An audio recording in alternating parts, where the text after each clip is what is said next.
In this video, we're going over tips and tricks on the Google Pixel 4a.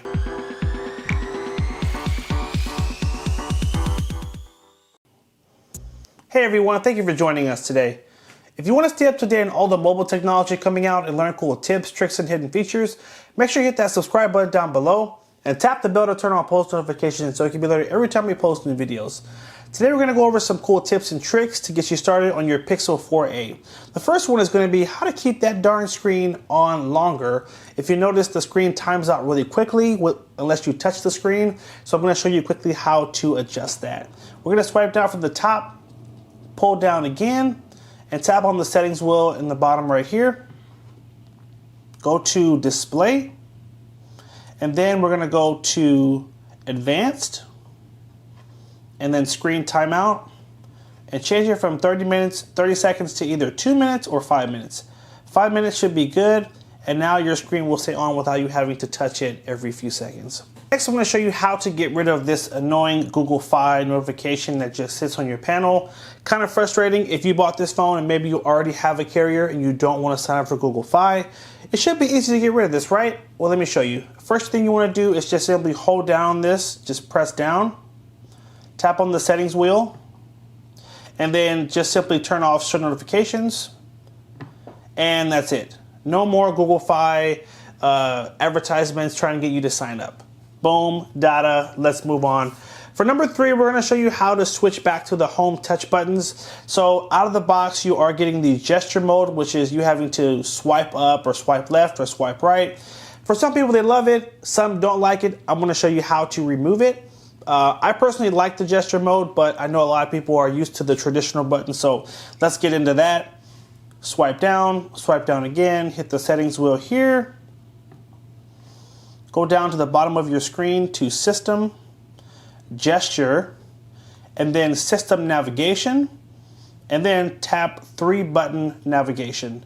This will take you back to what you're used to, which is having 3 traditional buttons: a home button, a back button, and a recent apps button.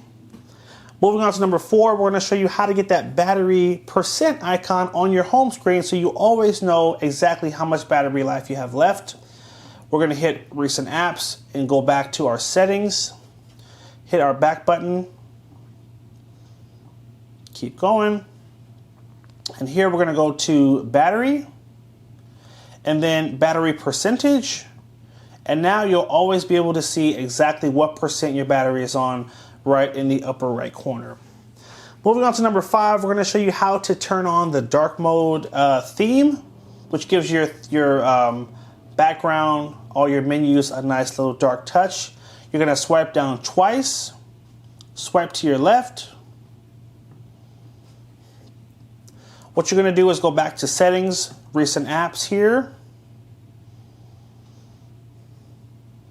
Go to settings, go back 1, go to display, and then dark theme. Turn that on, and now your phone has that really fun dark background, which also helps you to save some battery life as well.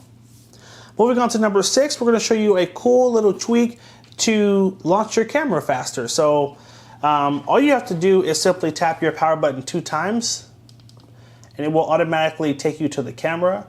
Even if your phone is asleep, you can still do this. You can just grab your phone, hit it twice, and it will bypass the security and take you right to the camera so you don't miss any important moments.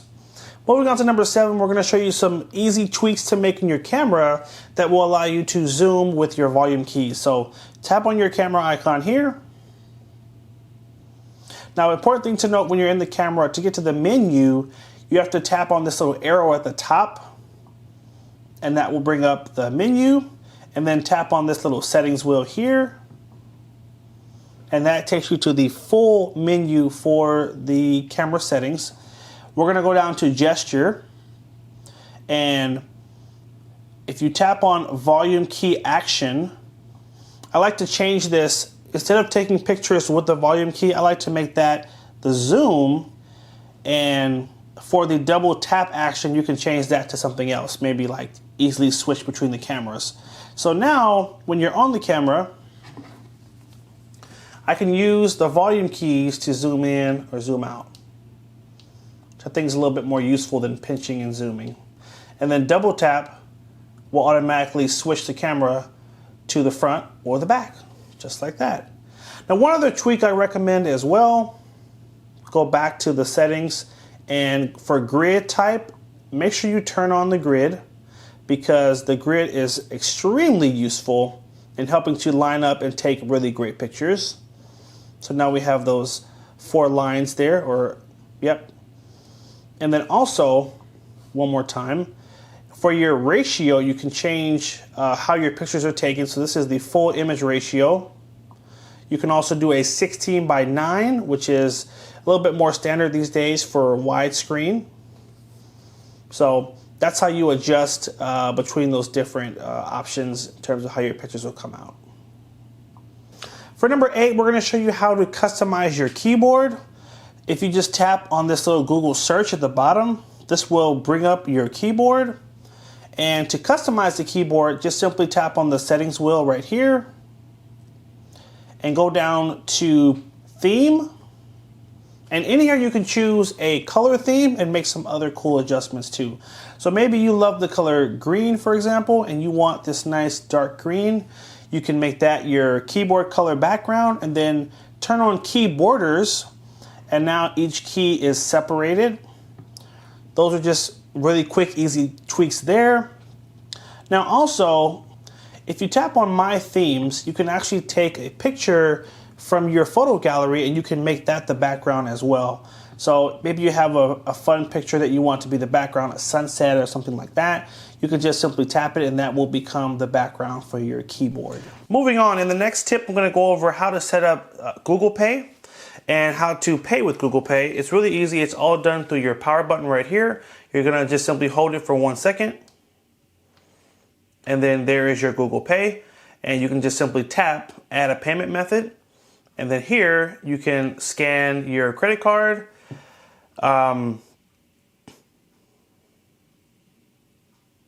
Just take your credit card, put it on the table, boop, scan it.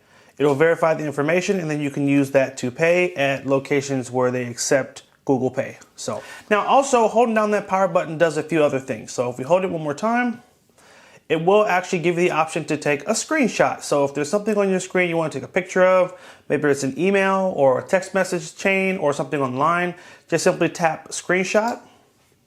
And then to edit or crop it, wait for that to finish and then tap edit. And then here we can simply start dragging this line up here to crop it. We can write on the picture with this or highlight, and then we can hit save or we can hit share and then send it to someone via text, email, or one of your other apps. So that's how easy it is to take a screenshot. Now, in the very last tip, I'm going to show you a cool way to customize your phone further. What you're going to do is take your finger, hold down the home screen, tap Styles and Wallpaper. So first, this is the wallpaper section. And what's cool about Pixel phones is they always come with lots of wallpaper options. So I can go through these different folders here. For example, if I tap on art, this is how you get the cool 4A wallpaper. You just simply tap on it and you save it as your wallpaper. But there's also another section that a lot of people miss, which is styles. If you tap on style, it'll allow you to customize your phone a lot more than just the wallpaper. So you can customize your icons, you can customize the switches that show up when you swipe your screen down. These are the current styles right here. But I can come over here and look at these other pre-selected options, and you'll notice, so the icons have a little curve to them. They're more boxy, and then the notification switches would be green. And here, just a plain white. So you have a few that are already selected, and then, or excuse me, you have a few that are already provided from Google, but you can also create your own set here. If I hit the plus, I can choose what font I want to use throughout the phone, and then I can pick what my icons are going to look like. So just kind of go through there. I think I like that one best. And then choose the color. So the color for here is what these little switches will look like when they're turned on.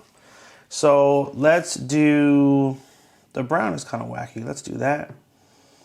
and then what shape you want your icons to be in. So right now they're in the circle option, or we can do it with this little corner, or I like this one actually. It's like a really boxy, kind of a boxy but curved edge look. And then we name it. I'm gonna name this Custom 2.0. And now, for some reason it always comes back to here. You just go home. So now my icons look different. They have a cool boxy look to them. My font is different. When I swipe down, my switches are brown now. So these are just a few extra things you can do to customize your phone and make it look unique to you. So hope you guys found this video helpful. Make sure you like, favorite, and share if it was helpful. Hit that subscribe button and stay tuned for more videos. Take care, and as always, have a good one.